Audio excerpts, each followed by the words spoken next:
To our next piece. This has been uploaded by Pitchside Talk, a regular show on IO Radio, which broadcasts online, based in Ipswich. And this is the team at Pitchside giving a season review so far of Ipswich Town. Latest football news, engaging debates, and fascinating opinions. Pitchside Talk on IO Radio. Yes, and welcome to Pitchside Talk here on IO Radio. I am George Mann.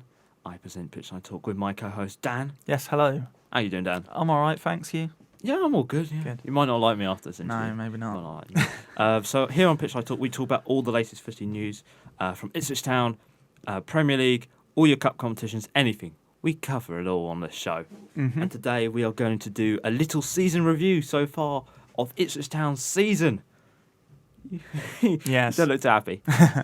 Well, Dan, what have been your initial thoughts on this season so far? From the start, Burton Albion going into the season with unknown expectations. First time Ipswich Town have been in League One since 1957. To now, where at the time of recording this, it is 2 days before the Sunderland game. A huge game. Yes. But we've been saying that all season. Yeah, and I'm going to it, so. Oh, have fun.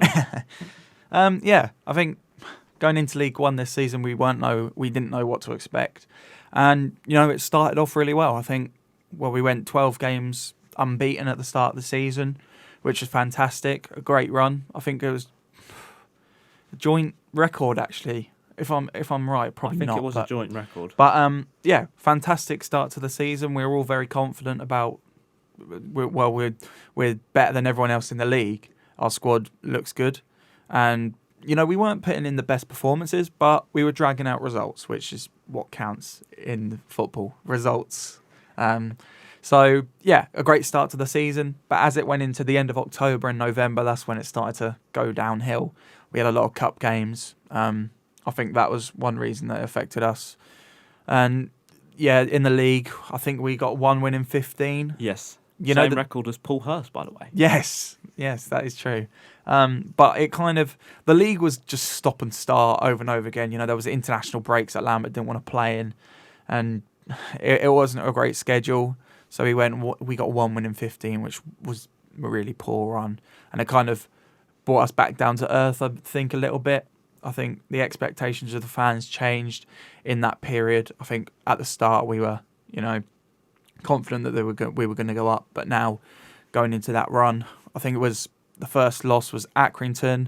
We had them 2 games against Accrington and Rotherham, which kind of, to me, brought me back down to earth in thinking that maybe we're not good enough to go up this year.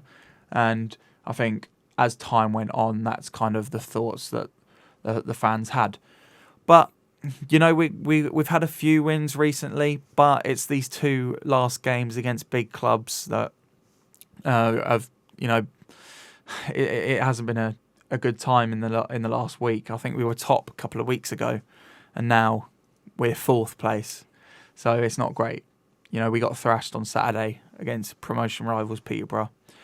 So yeah, it hasn't been a great couple of weeks, but we've had a few wins at home recently, so it looks like maybe it's getting back on track, but we've got a few injuries at the moment. But I guess we'll see how we go in the next few games. Do you think the fans' expectations changing from the start of the season, thinking maybe playoffs could be a good season for Ipswich, for what happened last year with the poor run in the Championship, to go in top? Do you think maybe that's added a lot of pressure on the players, Paul Lambert himself as well? Do you think that's maybe just not unsettled Ipswich a little bit this season? Yeah, maybe, because, the expectations of the fan after that 12-game unbeaten run was, really high. I think at the start of the year, I said to myself that I would take getting in the playoffs, but after that 12 unbeaten run, I was like, no, if we get playoffs this year, then that's a failure. So, expectations changed quite drastically throughout the season, but after that 12-game unbeaten run, I think it did put pressure on our players and the manager as well. I think it's hard in this league to keep... Well, actually, it's hard in any league, unless you're Liverpool, to be top of the league constantly. So, yeah, it's going to be difficult to stay there. And I think our expectations plus the thought of us going up kind of put pressure on our players as well. So I guess that's another reason why we went on that pretty poor run. But I guess we'll see how we do in these next few games. I think the confidence is still high within the squad. So, yeah, let's see. Well, this is Paul Lambert's first full season in charge of the Blues.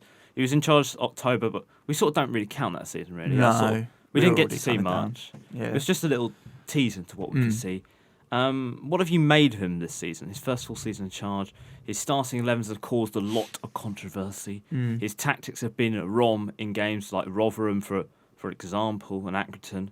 And also, what have you made of the timing of his new contract extension off the back of that poor run they had? Yeah. I think I've kind of been 50-50 with Lambert. I think I like him as a manager. I think he's a good manager. He's had experience, obviously, in the Premier League. So I think on that side, and he's done well with the PR as well. So that's a good thing. But then on the other side of it is that his tactics are a bit strange to me, especially in the November, December time when he just kept making changes over and over again to the squad. He couldn't decide what our best squad was, which was clear to see from the fans. We knew what our first strong squad was. Well, between 7 games, he made 51 changes. Yeah, which is mad. I know there was cup games in there, but still mad. So, yeah, I think that wasn't the right thing to do. He kept changing formation as well, playing formations and styles that we haven't played before. And yeah, and then Marcus Evans gave him a new contract in December, which was a bit strange, especially as it was a 5-year extension, which I thought it was the wrong time to do it. I think we should have given him till the end of the season to see if we could actually get up. And then if we do get up, then give him the extension. But yeah, definitely the wrong time to do it. Definitely the wrong time to do it. Well, we're going to move on to the players at the moment. Who has been your player of the season so far? There's been a lot of sort of good standout performances by the players this season, but who is your overall player of the season? I think I know who it is. Yeah. I think I know who it is. So I was thinking about this the other day. You're giving me a couple of days to think about it. Give me a couple of days. So it's between two. And I've okay. definitely picked one. It was between Luke Wolfenden and Flynn Downs. And I picked Flynn Downs. Is that who you guessed? Yes. Yes, it is. But yeah, I picked Flynn Downs because, he's been fantastic. I think he's one of the youngsters that's really come through this year.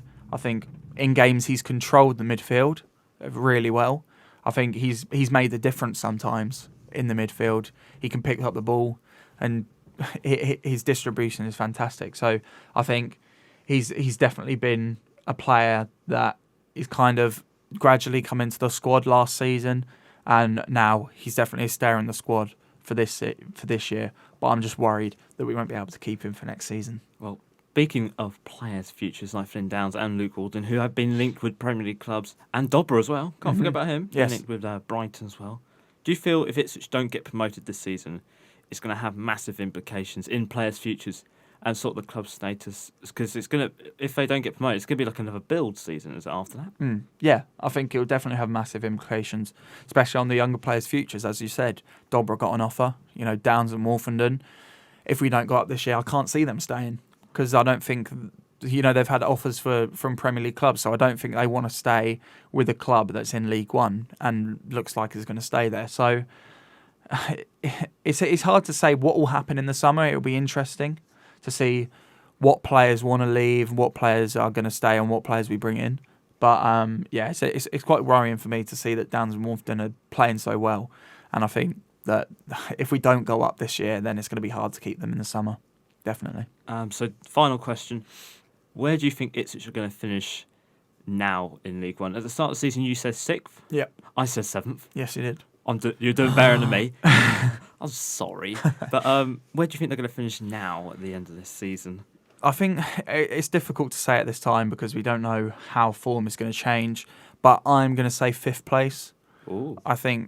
I don't think, from what I've seen so far, that we're good enough for top 2. I'm definitely not going to rule it out because we are still only 2 points off 2nd place. But I don't think we have enough. But I do think we have enough for the playoffs. Although I don't really want to be in the playoffs. But I'll take it.